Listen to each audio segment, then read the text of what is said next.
Okay. So when I was making work for the Equinox show, it really wasn't too much of a challenge for me because the equinox is the balance between seasons, that peak between one and the other, and my work for the most part is always about that. These pieces in particular are about transition. They're also about spirit going from one form to the other.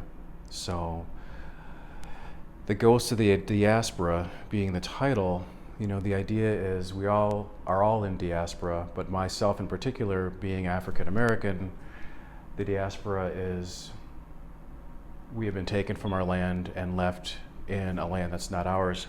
And so we're always in a place of loss, caught between two worlds. So my pieces have been transformed by fire and caught in that transition between one form and the other. So I see these pieces as spirits,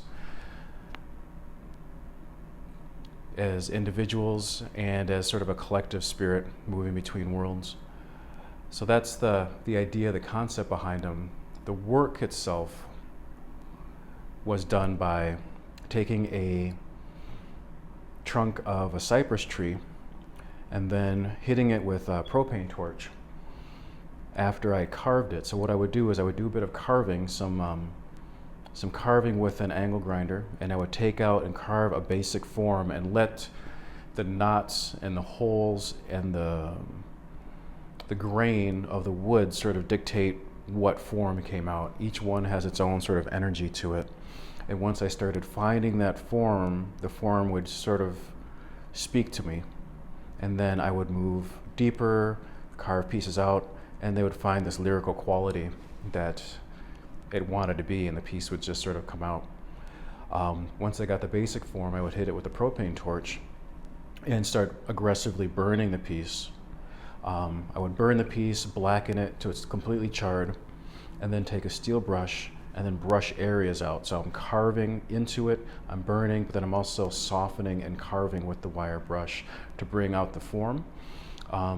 So some of these areas I left completely charred for a texture, and then I would transition it, burnish some areas to brighten it, and then come back out and transition back into. So I've got these transitions between char, between light, inner, then outer, and so I'm really playing with the extremes of balance between in and out, between dark and light. And I let these pieces decide, like this one, for example, was a vertical piece. And then once I laid it down, I decided she wanted to be something different. They all speak to me in ways that are individual. On a broader level, going back to the idea of Equinox, going back to the idea of the diaspora, these pieces are also kind of a nod to the what's called power figures, these Nsinki figures, which are African in origin, Central African, and within that, these pieces often have a centerpiece where there's a medicine placed inside. So each one has a place of medicine, where I place stones, which have a particular meaning for each of them, and that gives it the energy. And then beyond that, I also place these spikes, driven in with an intention. Each one has its own intention, and that adds to the story of these pieces. This one, for example, I feel like she has a very sort of like, the spikes represent being bound, being earthbound, being shackled, and then there's the ascension and the spirit that's leaving.